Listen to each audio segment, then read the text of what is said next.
কক্সবাজারের রামুতে বিপুল পরিমাণ সামরিক সরঞ্জাম উদ্ধার করেছে পুলিশ। আটক হয়েছে ৩ জন। গত মঙ্গলবার এসব সরঞ্জাম উদ্ধার হলেও পুলিশ তা প্রকাশ করেছে বৃহস্পতিবার। এতে জানানো হয়, রামুর চা বাগান নাইক্ষ্যংছড়ি সড়কের মুখে চেকপোস্ট বসিয়ে একটি পিকআপ আটক করা হয়। সেখান থেকে ৩২টি বস্তা ভর্তি অবস্থায় ১,৬০০ ভারী আগ্নেয়াস্ত্রের ম্যাগাজিন রাখার প্রসেস বা বাউন্ডারি পাওয়া যায়। আটক হয় শাহজাহান, ইলিয়াস ও আতিকুর রহমান নামে ৩ জন। রামু থানার ওসি মনিরুল ইসলাম ভূঁইয়া জানান, তাদের ধারণা মিয়ানমারের বিদ্রোহী গোষ্ঠী আরাকান আর্মির জন্য এসব সরঞ্জাম নেওয়া হচ্ছিল। গোপন সংবাদের ভিত্তিতে জানতে পারি, কতিপয় দুষ্কৃতিকারী মায়ানমারের বিচ্ছিন্নতাবাদী সদস্য সংগঠনের জন্য কিছু সামরিক সরঞ্জাম নিয়ে যাবে। উক্ত তথ্যের ভিত্তিতে আমরা চা বাগান নাইক্ষ্যংছড়ি রাস্তার মাথা এলাকায় একটি চেকপোস্ট বসাই।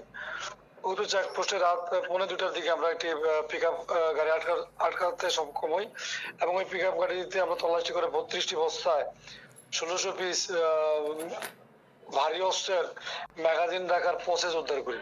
তখন তাৎক্ষণিকভাবে আমরা ২ জন গ্রেপ্তার করি। পরবর্তীতে তাদের তথ্যের ভিত্তিতে আরো একজনকে গ্রেপ্তার করি। আমরা এই পর্যন্ত ৩ জনকে গ্রেপ্তার করতে সক্ষম হয়েছি।